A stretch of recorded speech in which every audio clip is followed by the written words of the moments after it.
Le cancer d'un roi. Et c'est tout un royaume qui sombre dans l'incertitude. L'annonce de Buckingham Palace hier soir est une première pour la famille royale. Au cours de la récente intervention pour une hypertrophie bénigne de la prostate, un problème distinct a été constaté et des tests ultérieurs ont permis d'identifier une forme de cancer.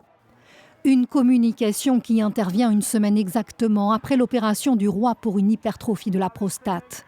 Pour l'heure, Buckingham Palace ne donne pas plus de précisions sur le type de cancer ni sa gravité, mais précise qu'il ne serait pas en lien avec sa récente chirurgie. Un acte de transparence inédit qui tranche avec le secret qui entourait la santé de la reine Elisabeth. Il est le premier monarque britannique de l'ère moderne à avoir été atteint publiquement d'un tel cancer alors qu'il était sur le trône. Mon sentiment personnel, c'est que les gens applaudiront cette ouverture et qu'ils reconnaîtront que la franchise des acteurs de la vie publique présente des avantages pour d'autres personnes. Un nouveau coup dur pour la famille royale britannique qui expose désormais au grand jour l'état de santé de ses membres. Au-delà du monarque de 75 ans, la princesse Kate a elle aussi récemment été hospitalisée pendant 2 semaines après une opération abdominale. Sa convalescence doit durer jusqu'à Pâques.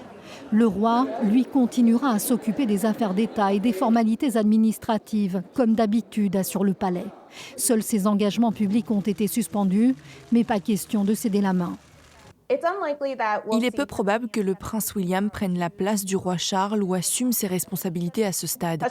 Ce n'est pas ainsi que les Britanniques procèdent. Ils règnent vraiment jusqu'à leur mort et les autres personnes sont là pour les soutenir du mieux qu'elles peuvent. Charles III pourra notamment compter sur le soutien du prince Harry. En froid depuis des mois avec la famille royale, il a annoncé quitter son exil californien pour venir au Royaume-Uni dans les prochains jours.